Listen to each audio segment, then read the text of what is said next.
2023년 3월 23일 헌법재판소가 이른바 검수완박 법률들이 절차적으로는 위법하지만 법률로서는 합헌이라는 결정을 내린 바 있죠.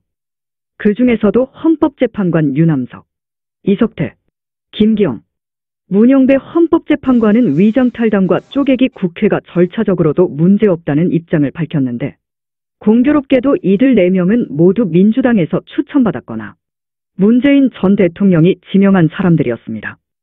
이에 대하여 많은 학자와 전문가들 뿐만 아니라 국민들이 그 문제점을 지적하고 비판한 바 있는데, 국민대학교 법과대학의 이호선 교수는 정치적 추인기구로 전락한 헌법재판소가 존재할 이유가 있는가라며 그 문제를 조목조목 짚었습니다. 한번 들어보시죠.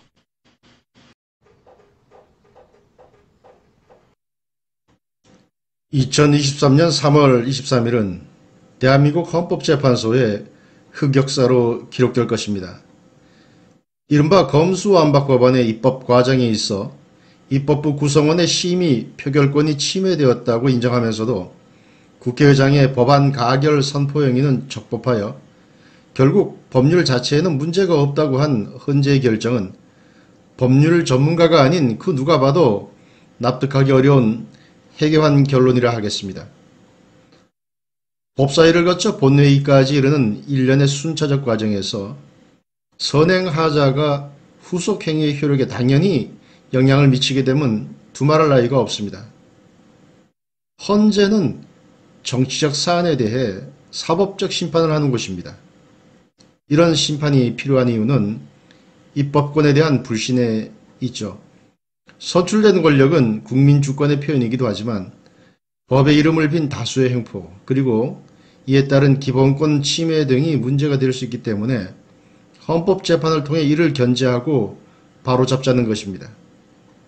흔히 대의 민주정치에서 그 대의의 실현기관이 의회인 까닭에 의회의 입법권은 무소불위로 인식되기 쉽고, 실제로 각 정파들은 너나 할 것 없이 편한 대로 입법우위, 입법권 형성의 재량을 주창합니다.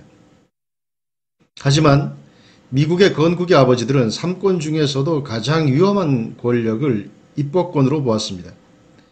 미국의 제4대 대통령이었고 미국 헌법의 아버지라 불리는 제임스 메디슨은 공화주의 정부에서 입법부가 갖는 우월성이라고 하는 것은 필연적이라고 하면서도 그 필연적 성격으로 인해 입법부를 다시 선출과 행동 원칙이 다른 두 개로 분리하여 변덕스럽고 자의적으로 변할 수 있는 입법부 내에서의 견제를 제도화하지 않으면 안 된다고 보았습니다.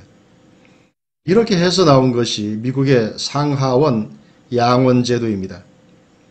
일찍이 마키아벨리도 그의 로마산 원고에서 로마가 망한 이유 중에 하나로 입법자들이 처음에는 민중들의 비위를 맞추는 법을 내놓아서 인기를 끈 뒤 나중에 사익을 위한 법을 쏟아내도 이미 타락한 민중, 힘이 없는 민중은 자기를 파괴하는 법을 막지 못하게 된 데 있다고 지적한 바 있습니다. 정당이 곧 입법부의 기둥인 현대 정당 국가는 입법권 오남용을 이미 그 생리적 특성으로 내포하고 있습니다. 정당은 영어로 파티죠. 부분, 우리가 파트라고 하는 말과 같은 뿌리에서 나왔습니다. 처음부터 전체와는 양립할 수 없는 것이 정당입니다. 따라서 정당은 겉으로는 공동선, 카먼굿, 내지는 공익, 퍼블릭굿을 내세우지만 사실은 부분적인 당파적 이익, 파티전 굿을 쫓게 되죠. 정당 내부에서의 민주적 견제와 자체윤리가 실종된 정파일수록 더욱 그러합니다. 1830년대 미국 사회를 둘러본 토크빌은 미국이 언젠가 입법부발 위기에 처하게 된다면 그것은 입법권이 허약해서가 아니라 너무 강하기 때문일 것이라고 경고한 바 있습니다. 선거 구민의 의지에 복종한다는 입법부 앞에는 어떠한 이성의 권위도 작동하지 않을 것이기 때문이라는 것이었습니다. 의회에 대하여 입법 재량이 광범하게 인정되어야 한다는 말이 입법 절차상의 재량이 광범하게 인정되어야 한다는 뜻은 아닙니다. 형사사법의 원리 중 독수독과의 원리라고 하는 것이 있습니다. 절차적으로 위법하게 수집된 증거는 그것이 아무리 실체적 진실규명에 유용하더라도 증거로 써서는 안 된다는 원칙으로 우리 형사소송법의 대원칙이기도 합니다. 개별 사건에 있어서의 적법 절차 준수가 이 정도로 요구되는데 하물며 법률이 만들어지는 과정 자체가 위법이라면 이는 온 숲이 통째로 동나무로 채워진 것과 같아서 나무 하나씩 들여다볼 필요도 없이 그 숲 자체를 없애버려야 하겠죠. 그런 까닭에 법률의 내용에 관하여는 100번 양보해서 사법 자제를 한다 하더라도 입법 과정에서의 적법 절차 준수는 헌법 수호기관으로서의 헌법재판소가 절대 양보해서는 안 될 일이었습니다. 심지어 27개 국가들이 모인 연합체인 유럽연합의 경우에도 공동외교 및 안보정책, 공동방위와 같이 고도의 정치적 판단과 결단이 필요한 분야에는 사법적 개입을 허용하지 않지만 예외적으로 어떤 결론에 이르게 된 과정, 즉 절차적 적법성 준수 여부에 관하여는 유럽연합 최고법원이 관할권을 갖는다고 명문화하고 있습니다. 사법심사에서 제외되는 절차는 있을 수 없다는 것이죠. 입법 절차에 대한 사법심사는 정당히 입법부는 물론이고 행정부까지, 경우에 따라서는 사법부에까지 그 영향을 미치는 현대 정치에서는 더욱 필요합니다. 독일의 유명한 사회학자 하버마스는 국민의 정치적 의지 형성의 수단인 정당이 이제는 모든 국가 권력을 망라하는 독자적인 권력 카르텔이 되어 정치 체계의 핵심을 장악하면서 헌법적 틀 속에서 제어하기 어려운 존재로 되어가고 있다고 분석합니다.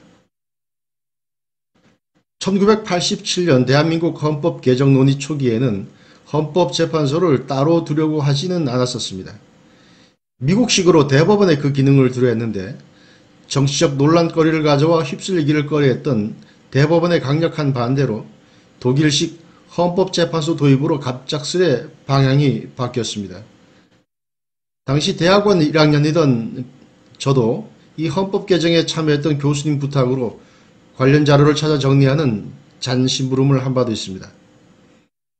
헌법재판소는 이번 사태로 별도의 사법기관으로 있어야 하는가에 대한 근본적 의문에 봉착하게 되었습니다. 왜냐하면 유남석, 이석태, 김기영, 문형배, 이미선, 유남석, 이석태, 김기영, 문형배, 이미선 헌법재판관이 정치적 헌법기관인 국회가 가지는 자율권과 정치적 형성권을 최대한 존중하여야 한다면서 위장탈당, 쪼개기 국회의사 일정 등으로 탄생한 검수완박 법률이라고 하는 독과에 문제없다는 결론을 내린 것은 정치에 대한 사법적 심판 기능을 포기하고 스스로 정치에 대한 정치적 추인기관으로 전락하겠다는 자살골의 따름 아니기 때문입니다. 앞으로 국회에서 어떤 법을 어떤 무법의 절차를 거쳐 만들건 간에 결론은 답정넛 합헌이라는 결정을 내리는 헌법재판소가 굳이 있을 필요가 있는지 국민은 묻지 않을 수 없는 것입니다. 비정치적 영역에서의 헌법체계적 적합성 여부 심사는 대법원에서 해도 충분합니다. 사실 토크빌이 이미 지적했듯이 입법 과잉, 괴물화를 막는 가장 효과적인 수단은 법원이 개별적 사건에서 해당 법률뿐만 아니라 헌법적 원리에 비춘 판결을 함으로써 직접적이고 구체적인 위헌 판단이 일상적으로 가능하도록 하는 것입니다. 이번 헌재의 결론은 자신들을 배출한 정파의 이익을 중심으로 한 헌법재판관 5명의 정치적 단일 대오의 산물입니다. 파르티잔적 입법 폭주의 무도함에 면죄부를 준 파르티잔 재판관들이 헌법재판관으로서의 독립성, 전문성, 공공선에 대한 헌신, 상식과 정의에 대한 진지함에 스스로 오물을 끼얹고 헌법재판소 존립의 정당성 기반까지 훼손시킨 것입니다. 참으로 통탄스러운 일이 아닐 수 없습니다.